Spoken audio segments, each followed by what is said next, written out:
Alright, so, title number 8 for Hooptober is Within the Woods from 2005. This takes care of the categories of 8 decades, this being the 2000s, and one film being set in the woods, which this one's called Within the Woods.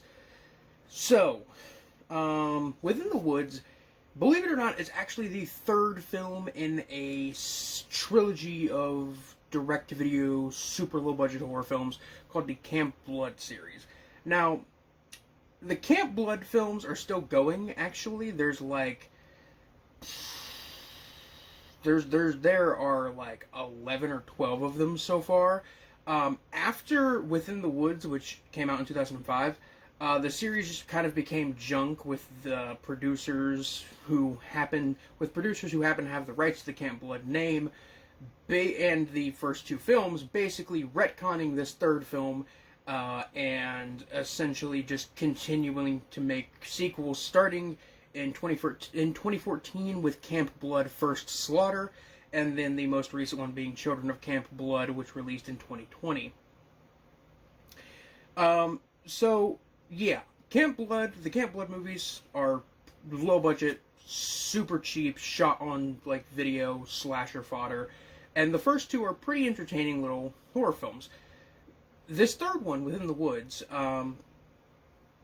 is, by comparison to the first two, genuinely actually kind of good, which is really weird. Within the Woods is a very simple slasher setup. Basically, a reality show producer invites a bunch of people into the woods where a bunch of murders were committed years ago, and attempts to, scare these people, sort of like attempt to scare these people out of there, but telling them, hey, if you guys make it through the night, you get so and so money. It's like fucking House on Haunted Hill, but it's a dumb slasher film with a murderous clown. So Within the Woods is actually not a bad movie, like I've said previously. It's very simple, very bare bones. If you aren't a fan of shot on video stuff, if you aren't a fan of super low budget, like, horror fodder, this could be the worst movie you've ever seen. However, to somebody like me, Within the Woods is actually not a bad little film, and it's a great little standalone film that you only need a little bit of context to really enjoy. So, out of the entire original Camp Blood trilogy, I don't count First Slaughter and all of the other fucking sequels, because those are all just absolute low-budget, uncreative, uninteresting, cash-grab trash. Within the Woods is the one I would actually recommend the most out of the series, and this was a genuine surprise for me.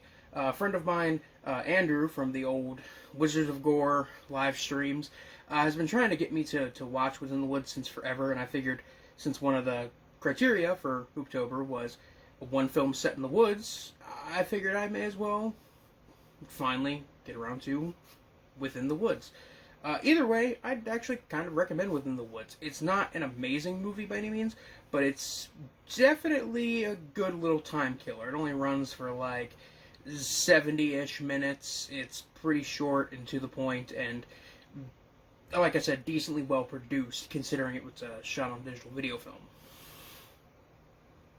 Title number 9 is the first of the six countries films I have to cover, and I know that with Hooptober you can combine these things to where it can be like, oh, well, this 6-country film is also a film that's set in the woods, but I want to do it separate because I'm trying to do 31 movies for the 31 days of October. Either way, title number 9 for Hooptober is Fury of the Demon from 2016, which is a French film. So, here's the thing about Fury of the Demon. It was a film that genuinely interested me because it's about 60 minutes long. It's not long at all. And it's a relatively decently produced, a relatively well-produced, low-budget documentary, basically about the existence of a silent film called Fury of the Demon that supposedly exists, and supposedly every time it's been screened, there's been it has incited violence and riots, and it's basically about the ensuing mystery of it all. But here's the thing.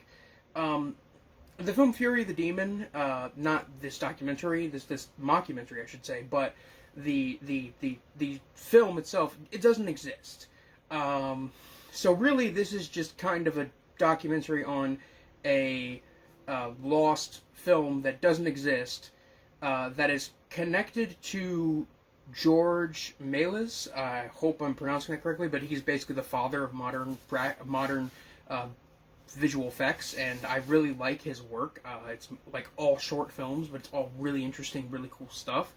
And it's basically like, oh, one of his collaborators was into the occult and made this movie in order to incite acts of violence because he was into the occult. That's the gist of the film. I wasn't necessarily like this movie isn't awful, but I don't regret watching it, but I was kind of bored by this one because it's mainly just a mockumentary being played completely straight. There's like no like actual elements of horror going on here. It's not like a found footage sort of mockumentary horror film. This is just a fake documentary on a movie that is apparently the most dangerous movie ever made, and that's not even what the film, you know, the film doesn't even exist.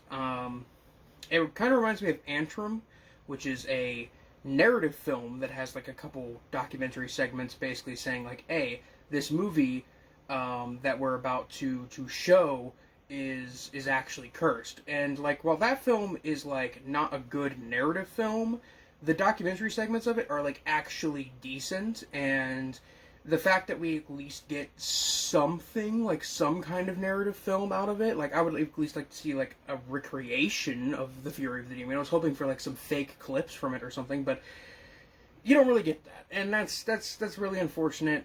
Fury of the Demon, I don't think I'd recommend. Speaking of silent films, we're on to the second of the 6 countries criteria, which this one being a Swedish film. This is a Swedish film from 1921, a silent horror film called The Phantom Carriage. The Phantom Carriage is a movie that and again, I'm not an expert on these kinds of things. Like, don't look to me if you want definitive answers for things. However, when it comes to like lower budget exploitation films and stuff, I know quite a bit. But when it comes to silent horror, I'm not really that well versed. I mean, I've seen Haxan, I've seen Caligari, I've seen Faust, I have seen Nosferatu, I've seen The Golem. You know, I've seen a handful of silent films, and I really like silent horror, but it's kind of hard to get into because almost like 90% of all silent films are lost, and yeah. But this is one of the other ones that's like kind of a somewhat iconic one. And I will say, I was a little bit disappointed by The Phantom Carriage, but that doesn't mean it's bad. It's actually a really good movie, in my opinion. It's just, I was hoping for this to be the next Caligari, or the next Nosferatu for me, where it becomes a movie that is like, just, or the next Haxan, where it just becomes a movie that is ingrained into my mind as like this really, really great piece of early horror cinema. Don't get me wrong, Phantom Carriage is good, and there's quite a bit of dialogue in it, and there's a lot of plot to it, there's a lot of meat to it. It's just that, like, I was kind of hoping for something that would be just a little less meaty, personally, and that's a me problem. That's not a problem with The Phantom Carriage as a film. But, still, the Phantom Carriage is about basically these 3 drunkards who, you know, accidentally invoke an ancient curse, and out of the 3 of them, whichever one dies, and this is on New Year's Eve, mind you, like minutes before midnight, whichever one of them dies has to drive the Phantom Carriage, Death's carriage, and for the next year, and bring mortal souls to the underworld. And it's basically about the one guy who ends up getting that duty, and him kind of like trying to make things right in his life. It's basically, it's a Wonderful Life, but like, instead of wishing you were never born, it's having to be the Grim Reaper's bitch is basically what it is, and it's really good, and I do actually highly recommend The Phantom Carriage. It's a really cool little flick. There's some great visuals in there. Buck. All right, and title 11 for Hooptober.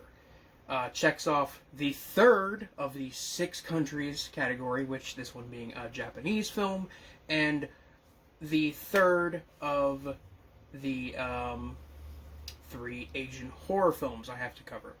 The film I'm talking about is Cure from 1997. So Cure is one of those films, kind of like Noroi, The Curse, or Occult, which I talked about last time, or Suicide Club, that among J-horror fans, this film is like legendary among J-horror fans. But compared to the juggernauts that are like Ringu, or Ju-on, or One Missed Call,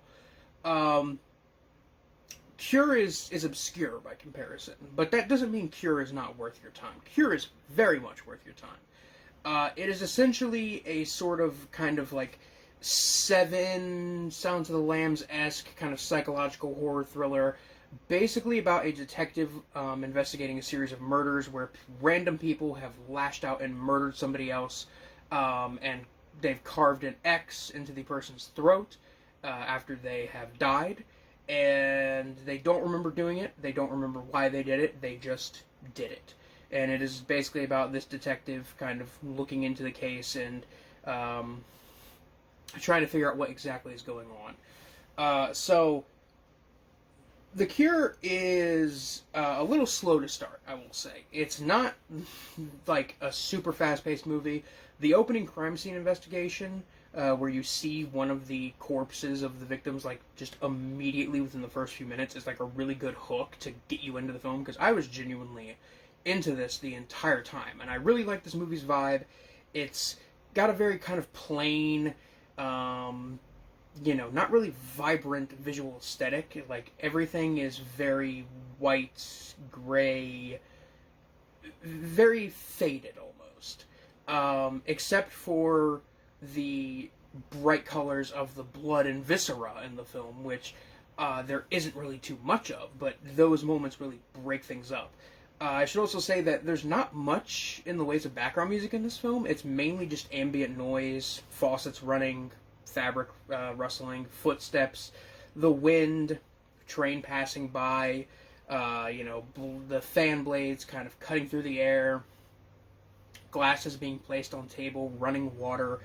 It's all the hiss of like a lighter burning. It's all very heavy on the ambiance, and I really, really like that. And when there is music, it seems to be made up of ambient noise and these noises kind of arranged together to make a sort of like hissing, humming, droning soundtrack. And that's really, really great. I should also say the performances in this are really good, especially from the antagonist and the protagonist of the film. The antagonist being really, really creepy, kind of unnerving, and the main character giving a very strong emotional performance.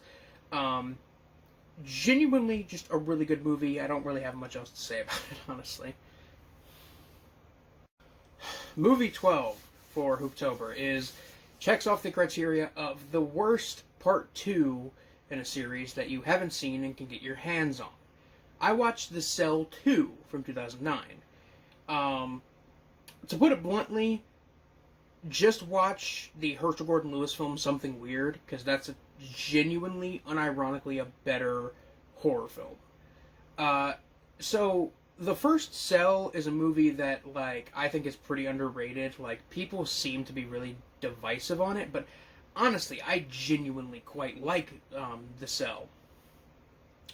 And when I heard there was a sequel, I thought to myself, man, this has got to be awful. And trust me, this film is. So, The Cell 2 is basically a film about a detective who isn't really a detective. She's just got, psychic powers because she escaped the serial killer, and she's trying to hunt this serial killer. So, using her psychic powers. So, it's not really anything like The Cell, because The Cell was about experimental technology allowing people to go into the minds of other people for therapy being used to go into the mind of a serial killer. This is just about a psychic trying to catch a killer. This is just Dead Zone. This is just something weird. So, yeah, this is, completely an unrelated movie, which isn't surprising, but you'd think they'd at least keep like the concept in check, but that's not what it is at ever. It's not what it is at all. And I kind of doubt people were asking for a sequel to The Cell, specifically almost 10 years after its initial release in like the year 2000. It's just plain bad. It's poorly acted. It looks like an episode of fucking CSI. It doesn't have any of the style or like depth that the original had. And keep in mind, the original didn't necessarily have depth as much as it just had like really, really great visuals that some people will tell you like, oh yeah, this is really complex, and other people say it's style over substance. Me, I'm in the middle of the road. I think that the film of The Cell is trying to say something, but it's not like actively going for it. It's just saying something in a very vague, kind of unintentional way. That being said, though, The Cell 2 is awful. Just watch fucking Herschel Gordon Lewis's Something Weird. That's a better psychic hunts a killer film in every way, shape, or form. Title 13, lucky number 13 for Hooptober, checks off the fourth of the 8 decades I have to cover, this one being the 1980s. I'm, of course, talking about the 1981 slasher film Scream, which has nothing to do with the Wes Craven film, and in fact is the only directorial effort of its director, which is kind of unfortunate in my opinion. Scream is a movie that I've always kind of wanted to check out, mainly because of its obscurity, the fact that people seem to hate it, and the amazing VHS cover art. I love the cover art to this movie, like, so much. Like, I might buy this movie on VHS just so I can, like, put it somewhere, like, with my VHS tapes that I have right here. Or I might put it in the background here somewhere. I'm very much considering it, depending if it's not too pricey. That being said, I really had no interest in it other than just seeing what the fuss was about with people who seem to really hate it. And the opening scene of this film is, like, great. Like, when I saw the opening scene, I thought to myself, holy shit, I might have, like, a new favorite, like, super obscure 80s horror film to share with people. This might be great. Unfortunately, following that relatively short and eerie opening scene, there's, like, a 5-minute long opening credit sequence that's just people rafting, which then leads into people hiking, and then they are at the movie's main set piece, and that's where it stays for the rest of the movie, and that's it. The movie is basically about a group of people who go rafting, and they decide to just crash at like an Old West ghost town. And when night falls, they decide to stay there for multiple days, and every time night falls, somebody ends up fucking dead. It's your very typical slasher fare, and not a lot happens in this movie. It's a lot of walking around and indistinct talking, and then the first death scene occurs, like 20 minutes in, and you're like, alright, you know, maybe this will pick up, and they do pick up a little bit. And they quickly fizzle out, and all of the deaths are, like, off-screen. They're pretty much completely bloodless. The only blood you see is on the weapon that is being used, which is basically just, yeah, it's whatever. And it's really unfortunate, because this could have been at least a little bit of a splattery movie. There could have been some nice blood spraying everywhere, or something like that. But there isn't. The characters are non-existent. I didn't give a shit about them. You could barely make out the dialogue because the music is mixed so loud and compared to the dialogue. I think the film visually is pretty interesting because I like the set piece of like an Old West ghost town being used for a slasher film. But it gives off a genuinely empty, kind of a lonesome vibe. But unfortunately, this movie's just a little too bad for me. I don't necessarily hate this film, but I think this movie works best as background noise, which is really weird because this is literally like the closest thing I can think to when I think white noise for cult horror fans. This is the white noise. I will be falling asleep to this movie from now on. I promise you that. Either way, Scream isn't great, but, you know, I honestly didn't despise it, so I guess that's sort of a plus. And the 14th, and for now last, until the next installment, title for Hooptober, is The Mummy from 1959, starring Peter Cushing and Christopher Lee. So, The Mummy is one of my favorite movies. I should say the Universal Mummy is one of my favorite movies. The Brendan Fraser Mummy movies were favorites of mine as a kid, and I still really like those movies. But I've always found Boris Karloff as the Mummy to be genuinely creepy, even if the camp in that film is a little high at times, and even if it is a little bit unintentionally racist. I still think that Universal's The Mummy holds up pretty well, I would say. So here we have one of the two Hammer horror films I have to cover, and I'm not too familiar with Hammer as a studio. I've seen their first Dracula film, which is okay. I've seen Frankenstein Meets the Monster from Hell, which is okay too. Vampire Circus was produced by them, and I really like Vampire Circus, which I also saw a couple years back. But in general, I'm not too familiar with, with Hammer, and I always wanted to be. So I figure, why not watch, their version of one of my favorite classic monsters? Maybe it'll be a surprise hit. And again, the casual racism of this film aside, and I hate to have to use that fucking sentence, but I have to, because I have to do my due diligence and let the people know that this movie is unfortunately a little problematic. This is actually a damn good mummy movie, and it might be one of my favorite mummy horror films. It's definitely up there, I think. It's a little campy, but the acting I think is pretty good.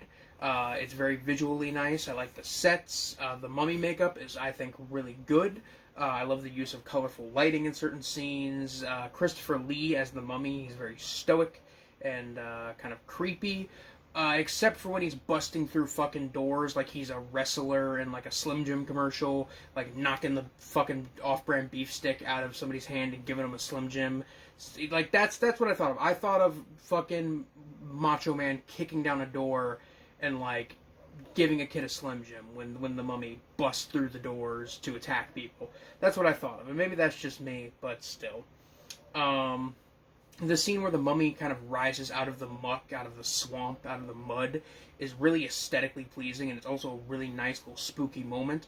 The death scenes and scares are really middle of the road, but seeing Lee shamble around in bandages kind of makes up for the lack of creativity in terms of the scares.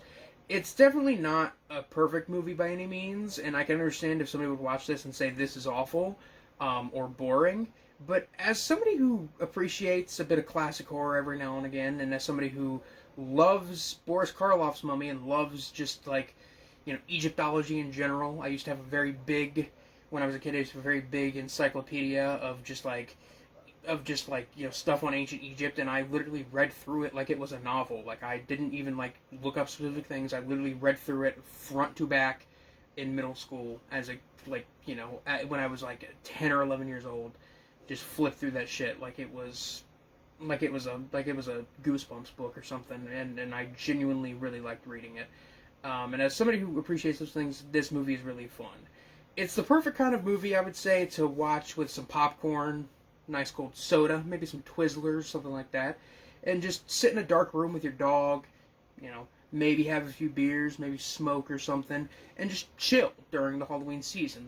I think this might be the new kind of film that I watch regularly around Halloween, because it's a nice little spooky treat that is, that is relatively innocent in its horror, and I really appreciate that about it. But with that, that is the Hooptober update for now. I already have a feeling that I already have a feeling that this one isn't this entry isn't as good as the first one, because there weren't as many consistently good movies. But still, you win some, you lose some, I suppose. But going through it again, the Movies talked about in this video are Within the Woods from 2005, Fury of the Demon from 2016, Phantom Carriage from 1921, Cure from 1997, The Cell 2 from 2009, Scream from 1981, and The Mummy from 1959. Out of all of these, the one I would probably recommend the most is probably Cure, if you're looking for something actually scary or actually kind of disturbing or unsettling. But I would also highly recommend The Mummy. It's very enjoyable. But out of all of these, I think the one I would recommend the least is probably Cure. Not Cure. It's probably The Cell 2 or Fury of the Demon. Those two kind of bored the hell out of me and made me just kind of mad. At least Scream kind of had a decent vibe going on, which I can respect that. But anyway, guys, that's it for this Hooptober update. I'll be back for the next one, and maybe the next one I might just, kind of hold off until we reach, like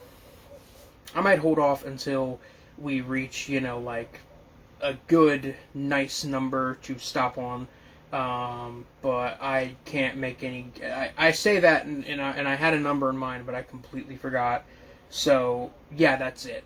But anyway, guys, thanks for watching. As always, this is Biscuit Boo Horror Reviews signing off. Peace.